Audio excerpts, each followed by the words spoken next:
ಅವರಿಗೆ ಸಿಗುವಂತಹ ಸೌಲಭ್ಯ ಸಿಗುವಂತಹ ಗೌರವ ವಿಚಾರಕ್ಕೆ ಬಂದಾಗ ಎಲ್ಲೋ ಒಂದು ರೀತಿ ಬಹಳಷ್ಟು ಕಡೆಗೆ ವ್ಯತ್ಯಯ ಪಡುವಂತಹ ರೀತಿಯ ಸಂದರ್ಭಗಳನ್ನ ಅವರನ್ನ ಕಾರ್ಯಕ್ರಮದಲ್ಲಿ ಹಿಂದಕ್ಕೆ ಇಡುವಂತಹ ಸ್ಥಾನಮಾನದಲ್ಲಿ ಹಿಂದಕ್ಕೆ ಇಡುವಂತಹ ಪ್ರಸಂಗಗಳನ್ನ ನಾವು ಎಷ್ಟೋ ಸಂದರ್ಭದಲ್ಲಿ ಕಾಣ್ತಾ ಇದ್ದಾರೆ. ಇದು ಒಂದು ರೀತಿ ವೈಪರೀತ್ಯ ಅಂತ ಹೇಳ್ಬೋದು, ವಿಷಾದನೀಯ ಅಂತ ಹೇಳ್ಬೋದು.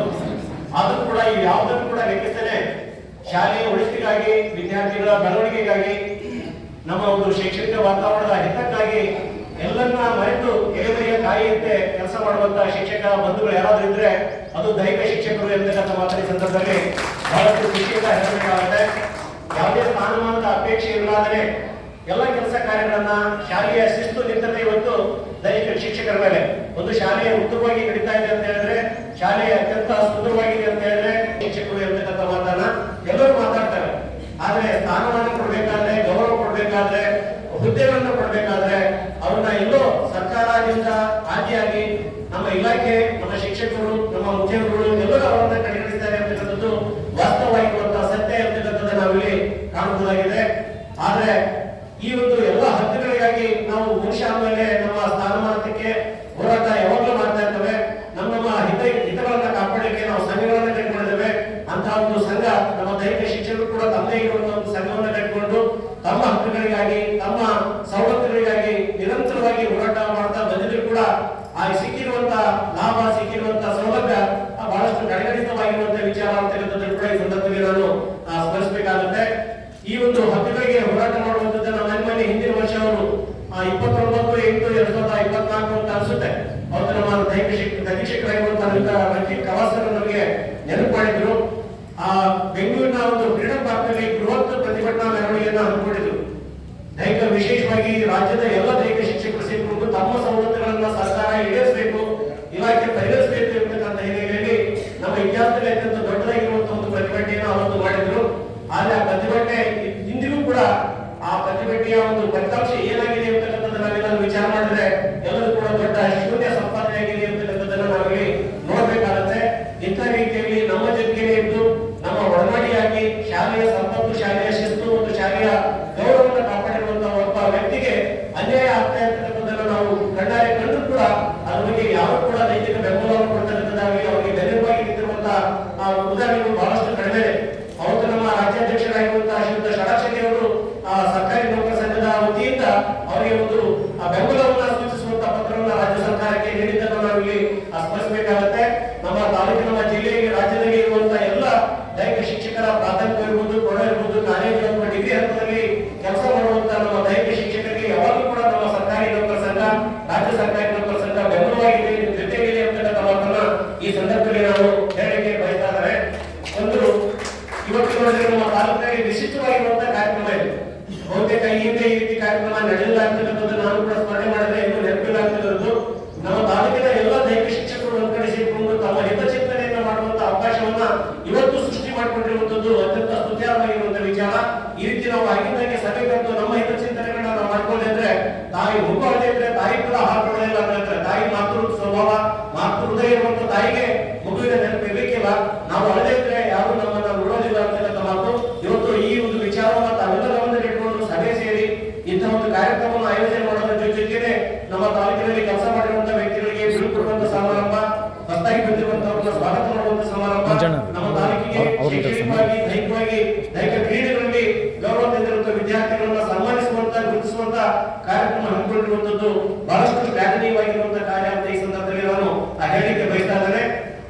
ಈ ಸಂದರ್ಭದಲ್ಲಿ ನಾವು ನೋಡ್ತಾ ಇದ್ದೇವೆ ದೈಹಿಕ ಶಿಕ್ಷಕರು ಅಂತ ಹೇಳಿದ್ರೆ ಪ್ರತಿ ಶಾಲೆಗೆ ಒಬ್ಬ ಶಿಕ್ಷಕ ಇದ್ದು ಹಿಂದೆ. ಆದ್ರೆ ಏನೇನೋ ಕಾರಣಗಳನ್ನ ಹೇಳ್ಕೊಂಡು ಸರ್ಕಾರ ಅನೇಕ ರೀತಿಯ ನೆಪಗಳನ್ನ ಹೇಳ್ಕೊಂಡು ನಮ್ಮ ದೈಹಿಕ ಶಿಕ್ಷಕರ ಸಂಖ್ಯೆಯನ್ನ ಕಡಿಮೆ ಮಾಡಿರುವಂತದ್ದು ಕೂಡ ಇವತ್ತು ನಾವು ನೋಡ್ಬೇಕಾಗಿದ್ದ ವಿಚಾರ.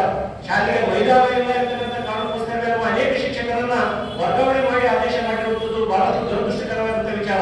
ನಾವು ಎಷ್ಟೋ ಸಾರಿ ಹೇಳ್ತೇವೆ, ಪಠ್ಯ ಚಟುವಟಿಕೆಗಳ ಜೊತೆಗೆ ಸಹಪಠ್ಯ ಚಟುವಟಿಕೆಗಳಾಗಿರುವಂತಹ ಕ್ರೀಡೆಗಳಿಗೆ ಹೆಚ್ಚಿನ ಮಹತ್ವ ಇದೆ. ಸೌಂಡ್ ಮೈಂಡ್ ಇದೆ, ಸೌಂಡ್ ಬಾಡಿ ಅಂತಕ್ಕಂಥ ಮಾತನ್ನು ಹೇಳ್ತಾರೆ. ಸೌಂಡ್ ಬಾಡಿ ಬೇಕಾಯ್ತು ಅಂತ ಹೇಳಿದ್ರೆ ದೈಹಿಕ ಶಿಕ್ಷಣ ಅತಿ ಅವಶ್ಯ. ಆ ಒಂದು ಸೌಂಡ್ ಮೈಂಡ್ ನಮ್ಗೆ ಬರಬೇಕಾಯ್ತು ಅಂದ್ರೆ ಸೌಂಡ್ ಬಾಡಿ ಬೇಕಾಗುತ್ತೆ. ಆ ಪರಿಶ್ರಮ ಕೊಡುವಂತಹ ವ್ಯಕ್ತಿಗಳನ್ನ ನಾವೆಲ್ಲೋ ಒಂದು ಕಡೆ ಕಡೆಗಣಿಸಿದ್ದೇವೆ ಅಂತಕ್ಕಂಥದ್ದು ಇವತ್ತು ನಾವು ನೋಡುವಂತ ವಿಚಾರ. ಇಂತಹ ಸಂದರ್ಭದಲ್ಲಿ ಇದ್ರ ಬಗ್ಗೆ ಅಧ್ಯಯನ ಮಾಡಲಿಕ್ಕೆ 2006 ಒಂದು ಪ್ರೊಫೆಸರ್ ಎಲ್ ವೈದ್ಯನಾಥನ್ ಎಂತಕ್ಕಂಥ ವ್ಯಕ್ತಿಯ ನೇತೃತ್ವದಲ್ಲಿ ಒಂದು ಆಯೋಗ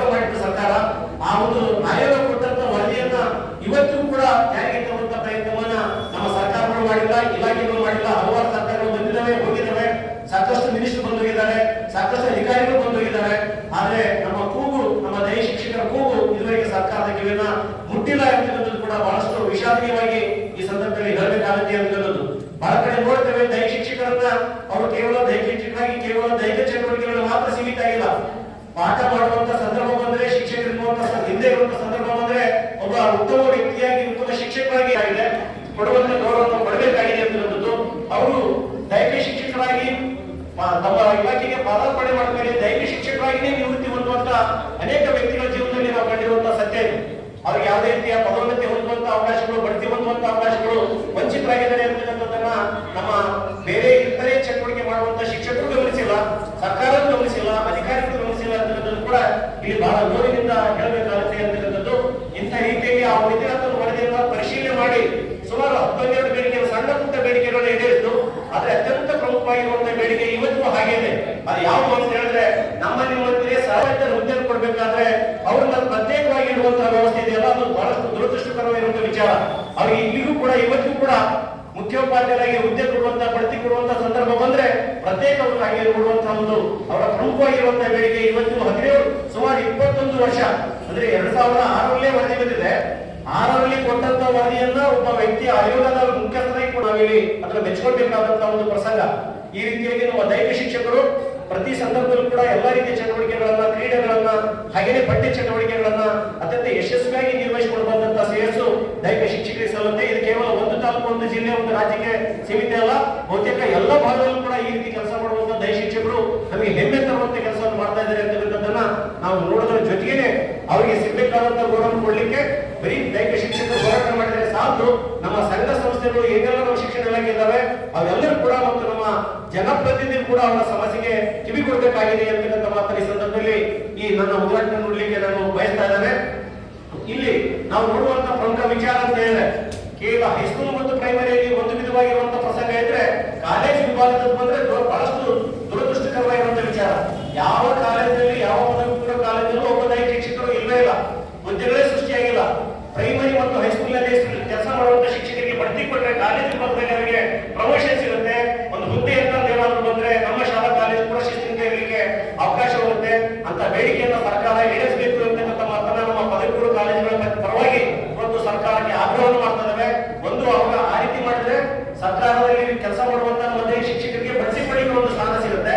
ಜೊತೆಗೆ ನಮ್ಮ ಪದವಿ ಪೂರ್ವ ಕಾಲೇಜಿನಲ್ಲಿ ಕೂಡ ಕ್ರೀಡಾ ಚಟುವಟಿಕೆಗಳನ್ನ ಯಶಸ್ವಿಯಾಗಿ ಮಾಡ್ಕೊಂಡು ಹೋಗ್ಲಿಕ್ಕೆ, ಶಿಸ್ತನ್ನು ತರಲಿಕ್ಕೆ ಅವಕಾಶವಾಗುತ್ತೆ ಅಂತಕ್ಕಂಥದ್ದು.